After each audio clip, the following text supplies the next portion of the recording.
Bien, lo que veremos es el entrenamiento de una red neuronal enfocados en lo que es el modelo de entrenamiento supervisado. Ahorita vamos a ver básicamente todo lo que conlleva este tipo de entrenamiento de la neurona. Muy bien, recordemos un poquito. La estructura de una red neuronal es la siguiente.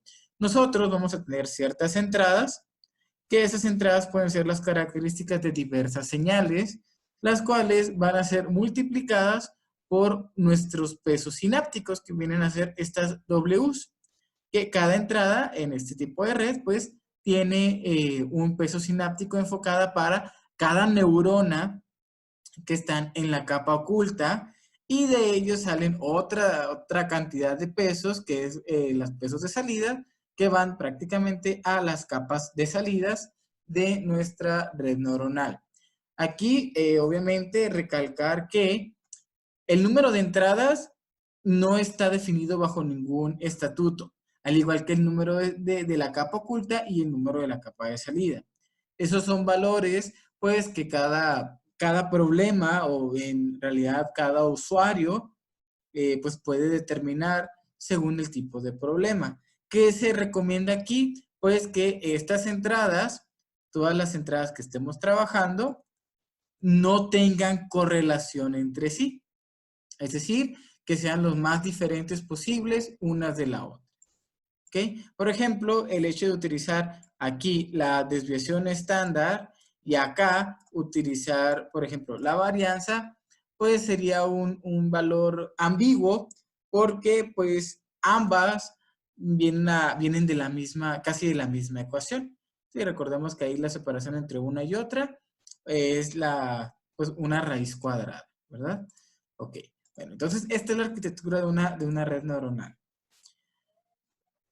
Trabajando con lo que es el entrenamiento supervisado y el no supervisado, tenemos que decir que en el entrenamiento supervisado, nosotros tenemos los datos que ya están clasificados por clases. Es decir, por ejemplo, aquí esta tablita me muestra vectores característicos. Por ejemplo, este de aquí es un vector característico, el 1 y el 2 y el 9, vectores que pertenecen a mi clase 1. Mientras, estos que tengo yo por acá, mis vectores, por ejemplo, el 8 y el 13, pertenece a mi clase 2. Ok, entonces, el entrenamiento supervisado, la regla es que nuestros datos de entrenamiento, pues, se encuentren clasificados previamente. Es decir, que nosotros sepamos hacia qué clase va. ¿Sí? Las características, cada característica entra a nuestra red en lo que viene siendo la parte de la sinapsis, perdón, de las entradas, de las dendritas.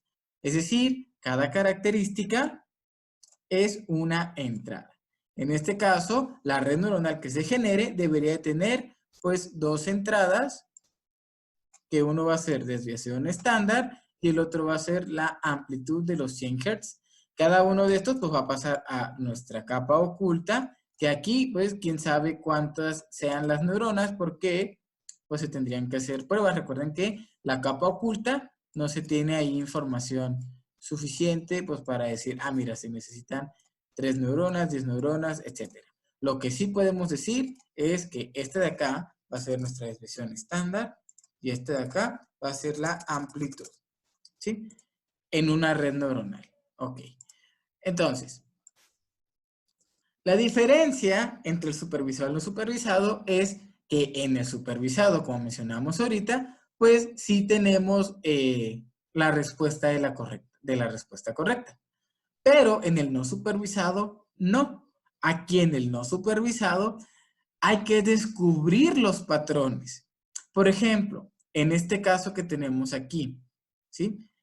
Tenemos un conjunto de datos, un conjunto de imágenes, de información, que al pasar por un algoritmo nos los va a separar en lo que son, por ejemplo, las bolitas, los triangulitos, estos que son acá hexágonos, los cuadrados y los rectángulos, ¿ok? Pero no se le dio a este algoritmo, nunca se le dio la respuesta correcta. No la tiene. ¿sí? Es decir, descubrió nuevos patrones para determinar el resultado. En base a, pues, lo que son las formas. En este sentido, podemos mencionar que el aprendizaje supervisado tenemos nuestro conjunto de datos con sus respectivas etiquetas, o también lo podemos llamar targets, ¿ok? Y en base a ello, pues, podemos realizar las diferentes clasificaciones. En el aprendizaje no supervisado, nuestro conjunto de datos entra tal cual al algoritmo y él mismo empieza a realizar, pues, la clasificación, digamos, por formas, en este caso está por formas, o podría ser inclusive por color, pero pues este no tiene las etiquetas, no tiene los targets que le van a servir al algoritmo para definir si hay error o si no hay error. Simplemente detecta pues conjuntos de patrones. Ok, vamos a decir que todos los datos son nuestros datos característicos, o mejor dicho, nuestro set de entrenamiento. Este set incluye a todos los vectores, es decir, todos estos de mi clase 1 y todos estos de mi clase 2. Claro está que también tenemos que poner nuestro target. Ya estamos hablando aquí que nos estamos enfocando en, pues, nuestro entrenamiento supervisado. Yo tengo todos estos, clase 1, y todos estos, clase 2. Eso es mi set de entrenamiento. Son todos los datos que voy a utilizar para entrenar el algoritmo. ¿Ok? Tenemos que considerar estos valores, ¿sí? Lo que es el ajuste, el sobreajuste y el infraajuste. La red neuronal debe tener la ventaja, o tiene la ventaja en base a otros algoritmos, de ser un poco más flexible, ¿sí? Por ejemplo, si hablamos nosotros de una condición if, nosotros decimos pertenece, ¿es de la clase 1 o es de la clase 2? No nos da un, digamos, grado de, mira, pertenece tanto para acá y pertenece tanto para acá.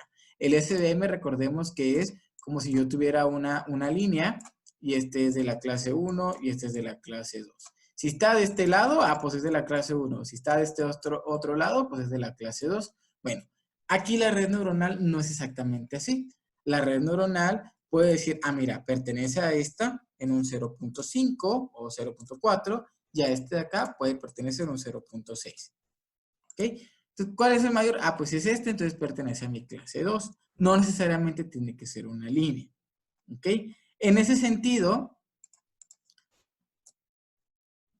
pues todas las redes neuronales deben de contemplar un error de clasificación.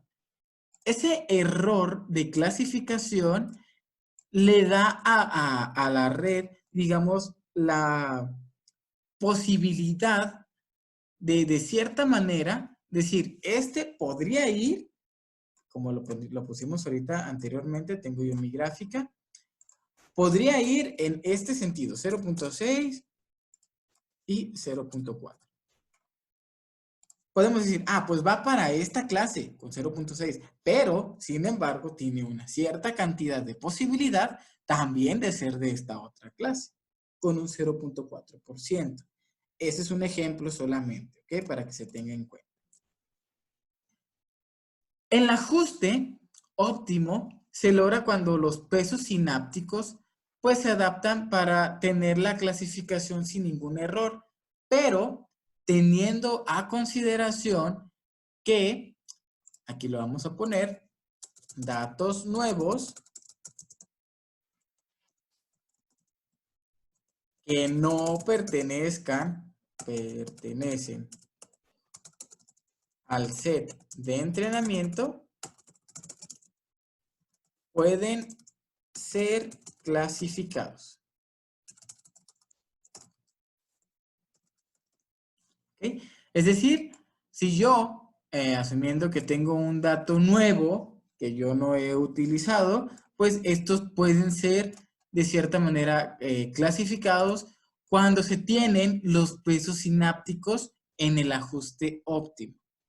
¿Okay? El infraajuste es cuando los pesos no logran llegar al ajuste óptimo y nos quedamos, digamos, con deficiencias en lo que es la clasificación. Por otro lado, el sobreajuste es cuando pasamos tantas veces nuestro set de entrenamiento que los pesos se ajustan de una manera tan estricta, tan rígida, que si llegan datos nuevos, estos pueden presentar errores al momento de ser clasificados. ¿Ok? Solamente para que quede ahí como una prueba. Vamos a decir que esto en la vida real se parece a lo siguiente.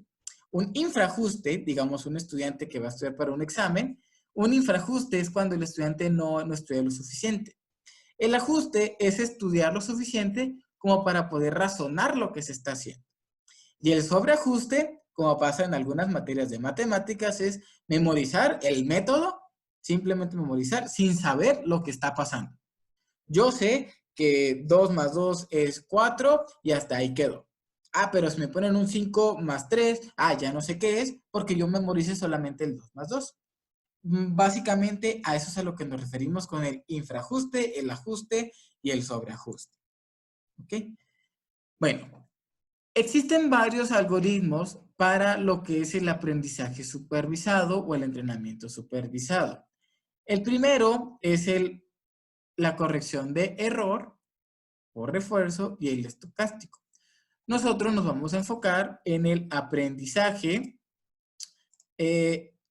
por corrección de error. En este es en el que vamos a estar trabajando. ¿Sí? Aquí, como se menciona, pues el entrenamiento controlado o el entrenamiento supervisado depende del supervisor o maestro. ¿Cuál va a ser el supervisor o maestro? Bueno, pues la salida que deberíamos tener. ¿Sí? Es decir, si hay un error, ¿sabes qué? Vuélvelo a hacer. Es como si nosotros estuviéramos trabajando o si estuviéramos aprendiendo una habilidad nueva y tenemos a nuestro maestro a un lado que si nosotros lo comenzamos a hacer de un modo, el maestro nos puede decir, ¿sabes qué? No, espérate. Mira, sí, pero va por este camino o no vas por este otro camino. ¿Sí? Así básicamente es como trabaja el algoritmo de aprendizaje supervisado. La corrección de error, que es el algoritmo que vamos a estar trabajando, trabaja bajo la siguiente estructura. Tenemos nuestra entrada de datos que van a pasar a nuestra red neuronal. Aquí tenemos todas las características, desviación estándar, entropía, varianza, etc. ¿Sí? Todas las características pasan a la red neuronal. Con esa vamos a tener una salida. ¿Sí? Aquí en la red neuronal es necesario decir pues que tenemos nuestras W de entrada, que son los pesos sinápticos de entrada, todas las redes que van a ser de la capa intermedia y nuestra W de salida, que son los pesos sinápticos de la red de las neuronas estas, que van a conectar pues básicamente a las neuronas de salida. ¿Qué pasa aquí? Conforme vayan dando salidas, se va a comparar si esta salida que tengo yo por acá es igual a la salida que debería de tener. Si esto es igual, estos pesos se mantienen. Pero si la salida es diferente, los pesos comienzan a tener una modificación. ¿Sí? Lo que viene siendo ese tipo de entrenamiento por corrección de error está basado en lo que es el perceptrón. Que el perceptrón es la forma en la que una neurona pues desarrolla vamos a decir, los pesos necesarios para poder clasificar un criterio de otro. Es decir, la forma en la que estas Ws se ajustan para decir, mira, esto es de color, unos datos pueden ser de color rojo y otros datos pueden ser de color azul. Pues estos pesos se van ajustando para lograr esa clasificación. Y se logra a partir, pues, del conjunto de entrenamiento. El perceptrón, podríamos mencionar que es la unidad básica de inferencia, es decir, lo que puede determinar una neurona. Y el perceptrón tiene su regla. que se denota bajo lo siguiente. Nosotros vamos a tener a todas nuestras entradas, van a ser nuestras X, ¿sí? XJ, en donde la J pues va a decir pues cuál es la posición de nuestra entrada. Y tenemos nuestras Ws, que son nuestros pesos. Y tenemos las Y, que va a ser la salida de la neurona. Este simbolito que va a ser nuestra beta, para determinar nuestra salida esperada. Y nuestra alfa, que es una constante de aprendizaje. Este es importante. Ahorita lo vamos a mencionar. ¿Por qué? Fíjense bien aquí. ¿Qué es lo que dice la regla del perceptrón? Bueno, vamos a suponer que mis pesos iniciales, todos, son ceros. ¿Ok? Y yo tengo una salida deseada. Este, que es mi factor de aprendizaje, va a hacer de que, bueno, ¿sabes qué? Aquí ocurre un error. Vamos a suponer que mi salida de la neurona me dio un 1, pero realmente debería de ser un 0. Aquí ya tenemos una diferencia nosotros. Vamos a poner un valor a este, vamos a poner un valor de 0.5. ¿Ok? ¿Qué va a pasar aquí? Bueno, pues este valor se va a multiplicar por 0.5. Ya tenemos ahí un menos 0.5 que se va a multiplicar por cada una de las entradas. ¿Sí? ¿Qué pasa? En la siguiente iteración, mi valor de los pesos se va a modificar. ¿Cuánto se va a modificar? Ah, pues el valor que tenía inicialmente mi neurona, que aquí va a ser un 0, más la suma que yo tengo por acá, que es 0.5. Vamos a asumir que el valor de mi entrada es de 2. Sí, pues entonces aquí tendría un valor de 1. ¿Ok? Este factor de aprendizaje nos va a ayudar a mover qué tanto se va a ajustar o qué tanto vamos a cambiar los pesos sinápticos de mi neurona. En este otro lado, si se fijan, este factor de aprendizaje está ausente. ¿Sí? Este no existe. Aquí, no lo tenemos. También se puede utilizar así. ¿Qué es lo que va a cambiar? Pues que este factor de aprendizaje puede dar una velocidad suficiente para que la red ajuste los pesos óptimos de una manera más rápida de la que se tuviera si no tuviéramos el factor de aprendizaje. ¿Ok?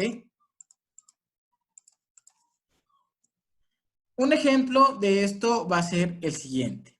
Vamos a suponer, pues, que nosotros queremos lograr la función NAND con entradas X1 y X2. X1 y X2 y un bias de X0 que va a ser constante a 1.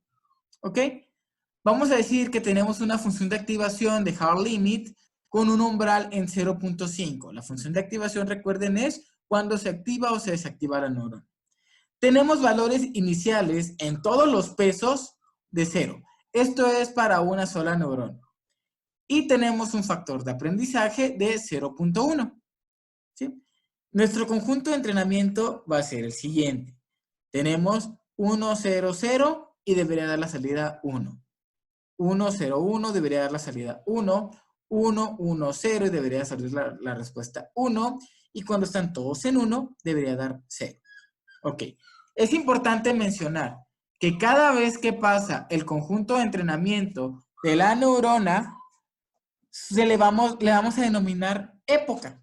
¿Sí? En ese sentido, pues podemos nosotros tener cierto límite o poner en nuestro algoritmo cierto límite de decir, ¿sabes qué? Detente o detén el entrenamiento cuando llegues a una época de 1000, por ejemplo. ¿Sí?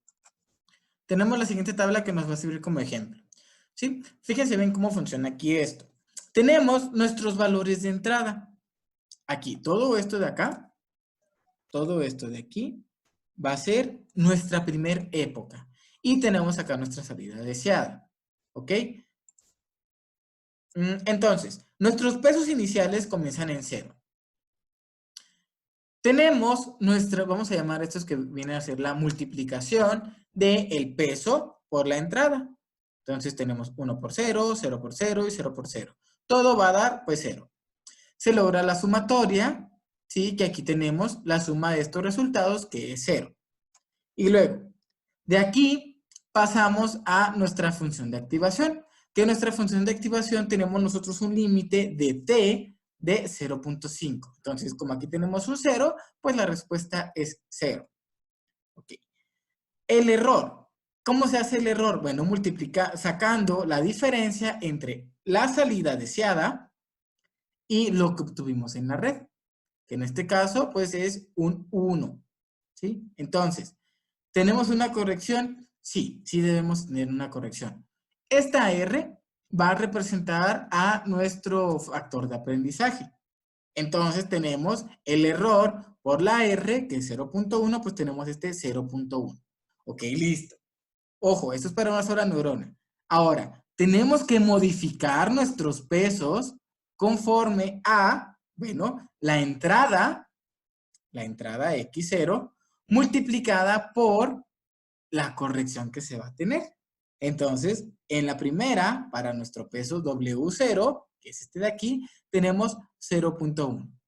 Y luego, este por este da un 0 y este por este da un 0, que acá están puestos en la siguiente iteración. Es decir, cuando paso al siguiente vector característico de esta misma época. Ok, ahora, ¿qué tenemos acá? Mi peso ya se modificó. Pasa al siguiente vector característico. Aplicamos lo mismo, ¿sí? En el sensor tenemos este valor por W0, es decir, este por este, se logra este valor. Este por este se logra este valor, este por este se logra este valor. Seguimos todo igual. ¿Tenemos un error? Sí, sí tenemos un error. Ah, ok, este valor se modificó. Ahora, fíjense bien lo que pasa acá. Aquí yo multipliqué x0, este vector característico 2, multiplicado por mi peso inicial. En este caso es el 0.1. ¿Cuánto me dio? 0.2. En este otro tenemos 0 por 0, pues me va a dar este de acá, que vendría a ser 0.1 por 0, pues da 0. En el siguiente tenemos este error x2, x2 por mi d, que es el error, que es 0.1. Entonces aquí ya el siguiente peso ya cambia. ¿Ok? Esta tablita sigue el mismo patrón, siempre, el mismo patrón. Si se fijan, vamos avanzando con todas nuestras entradas, con todas nuestras conjunto de entrenamiento, y tenemos diferentes épocas. Y los pesos van sufriendo cambios. ¿Ok? En algunos casos el error sale negativo, como es en este caso. ¿Por qué sale negativo? Ah, porque en este caso vamos a analizar esta última línea, o esa línea que voy a marcar aquí, que va a ser esta, de este conjunto de entrenamiento, perdón, de este vector de entrenamiento. Tenemos nosotros que nuestro límite es de 0.5. El resultado de todo esto dio 0.8. ¿Cuánto es la salida de la red? Pues es un 1. ¿Cuánto debería de dar? Un 0. Entonces, aquí tenemos z, que es 0, menos n, que es 1, pues da un valor de menos 1. ¿Sí? Y de ahí se vuelve a trabajar todo para modificar los pesos, estos que tenemos acá, según los resultados obtenidos por aquí. ¿Sí? ¿Cuándo detenemos esto? Ah, pues cuando, acá lo voy a poner enseguida, nuestro error esté en 0. Si se fijan aquí, ¿cuáles son los pesos finales que voy a tener yo en mi red o en mi neurona más bien? Son estos. Estos son mis pesos. Es decir, pues vamos a tener una red neuronal que va a tener 3 entradas. Sí, vamos a tener aquí 3 entradas. 1, 2, 3. Vamos a tener aquí un soma.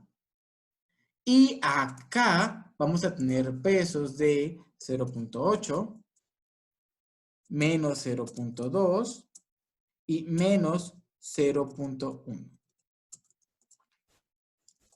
Esos son mis valores. Esos son los pesos que yo necesito tener en esta neurona. Vamos a suponer que este de acá es mi neurona. Todo esto es mi neurona. para que me haga la clasificación de una NAND. ¿Sí? Tenemos que considerar ciertas cosas en el entrenamiento.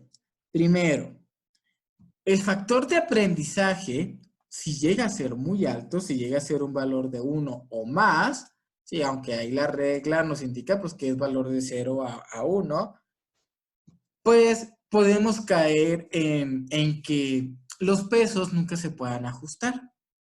¿Por qué? Porque nunca vamos a obtener un error mínimo, nunca vamos a tener un error cercano de 0. Sin embargo, tener un ajuste, un factor de aprendizaje muy pequeño, es decir, que los pesos se estén moviendo de manera muy lenta, pues vamos a necesitar un mayor número de épocas que pasen a través de nuestra red para que se logre ajustar. ¿Se va a lograr un mayor ajuste? Sí, sí, a lo mejor vamos a tener una cantidad de error de clasificación menor, pero también podemos caer en el sobreajuste, ¿sí? Sin embargo, pues con todo esto, ese valor, el factor de aprendizaje, queda a criterio, pues de cada entrenador, de cada programador, para poder determinar, pues, cuál es el factor óptimo, porque hasta el momento no existe evidencia suficiente para poder determinar cuál es el factor de aprendizaje óptimo para cada red, considerando, pues, que todos los datos de cada problema pueden llegar, o más bien son, en muchos criterios diferentes, ¿sí? Se debe tener a consideración el comportamiento del error. ¿Por qué?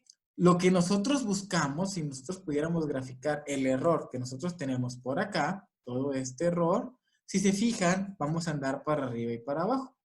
Si vemos nuestra gráfica, pues vamos a tener, por ejemplo, mi gráfica del error, tendría un error de 1, 1, 1, y luego caigo a un 0, y luego me vuelvo a levantar en 1, 1, luego un 0, y luego un menos 1, y luego de aquí me paso hasta un 1, etc. Toda esta gráfica de error, pues nos va a ir dando nuestra gráfica del error. Entonces, ¿qué buscamos? Pues que este error quede siempre en ceros, que es lo que obtenemos aquí, en esta parte de acá. ¿Ok? Entonces, no todos los problemas van a funcionar así, ¿verdad? Se debe de considerar que buscamos el mínimo global. El error mínimo. Hablando de una red neuronal, pues el mínimo global es cuando nosotros tenemos un error lo más cercano a 0, para no tener, porque también ya nos dimos cuenta que tenemos errores negativos. Bueno, buscamos un error cercano de 0. Tenemos nuestro máximo global, pues que ese normalmente se da al inicializar los pesos de nuestra red, y tenemos máximos locales y mínimos locales. El mínimo local, por ejemplo, es que nuestro error va bajando, va bajando, va bajando. Vamos a suponer nuestro error de la red, pues que, digamos, andamos por acá, algo así, un error máximo, va bajando, va bajando, va bajando, y por alguna razón vuelve a subir. Se puede considerar este como un error global. Pero el algoritmo se podría detener aquí, cayendo en un mínimo local. ¿Cuál nos conviene a nosotros para tomar? Pues este de aquí, porque es un error mínimo global. Es el valor mínimo del error. Ahora, aquí también podríamos caer en, ok, entonces, ¿cuántas veces tengo que entrenar o cuántas épocas debo de dejar correr el algoritmo, pues para caer en ese error? Normalmente, y digo normalmente porque muchos programas, por ejemplo MATLAB, traen una cantidad de épocas de 1000. 1000 épocas son las que manejan muchos algoritmos. No es un estándar, ¿sí? Pero es lo que se considera. Ahora bien, si caigo en un mínimo local, si caigo aquí en este mínimo local que tenemos acá, ¿cuántas veces es necesario volver a pasar el set de entrenamiento para saber si ya es el global o si tengo que seguir? Muchos autores han mencionado que con 10 épocas después de un error mínimo, pues se puede continuar. Y si el entrenamiento sigue subiendo, podemos considerar eso como un valor válido. Es decir, hasta ahí se detendría nuestro algoritmo si a las siguientes 10 épocas el error no comienza a bajar. Ok. Se tiene que considerar también que nuestro set de entrenamiento, vamos a suponer que esto es mi set de entrenamiento, todos los datos que yo tengo para entrenar a mi red, se deben de dividir en 3 partes normalmente diferentes. ¿Por qué normalmente diferentes? Tenemos 3 etapas. La fase de entrenamiento, que aquí es donde ocurre, vamos a poner acá, el mayor ajuste de pesos. ¿Sí? La validación, que nos va a servir para verificar, no caer en infraajuste o sobreajuste. ¿Sí? Para eso nos sirve la validación.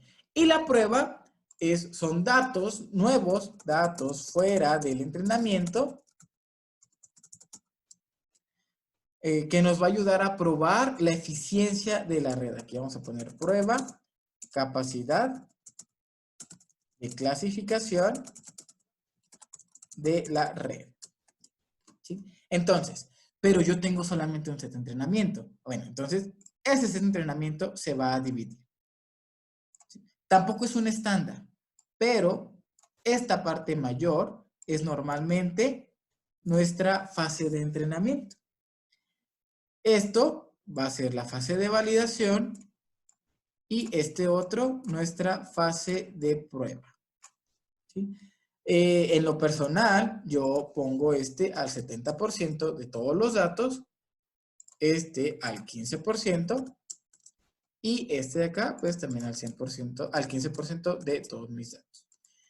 ¿Qué es lo necesario aquí? Bueno, recordemos que yo puedo tener datos de la clase, por ejemplo, vamos a poner aquí 10 y 20. 20 y 30. Vamos a poner aquí un 25 y un 25, por ejemplo, que son de mi clase roja. ¿Sí? Y voy a tener otro de la clase azul. Perdón, vamos a ponerlo como rojo. Y voy a tener otro que va a ser de mi clase azul, que va a ser, por ejemplo, 9 y 5, 8 y 4 y 8 y 2. ¿Sí? Ok. Yo, de estos datos, que yo sé que si los ponemos en contexto, pues este es de mi clase 1, clase 1, clase 1, ¿sí? Y estos de acá van a ser de mi clase 2, clase 2 y clase 2. Ok. ¿Cuáles van a ser mi 70%? El 70% de todos estos. Todos estos. Aquí, en esta parte de acá, no importa si son de clase 1 o de clase 2. ¿Por qué? Porque tienen que estar revueltos. Decir, tú eres de esta clase, tú eres de esta otra clase, no importa. Lo que sí se tiene que tener en cuenta es, pues, que el 70%, por ejemplo, estos dos y estos otros dos, van a ser utilizados para el entrenamiento de la red, considerando que tenemos sus respectivos targets para cada vector de entrenamiento. ¿Sí? Y a lo mejor estos dos, bueno, vamos a poner que tendríamos más datos, vamos a suponer que este va a servir como prueba y el otro va a servir como validación. ¿Sí? Otra consideración importante, ya que estamos en este punto, es la cantidad de datos. Si yo intento entrenar una red simplemente con estos datos, pues no va a funcionar. Son muy poquitos datos.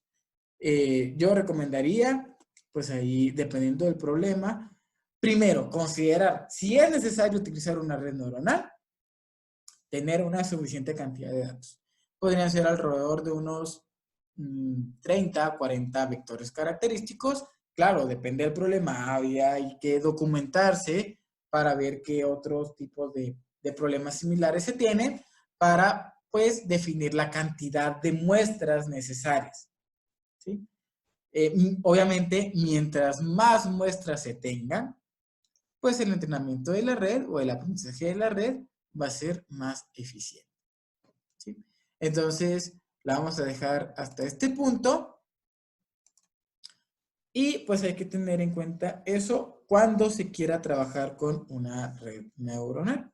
¿Sí? Hay muchas documentación en la que se puede verificar, por ejemplo, estas tablitas de entrenamiento, que esta trabaja con una NAND, pues para una neurona, básicamente. Esto es para una sola neurona que hace la función de NAND.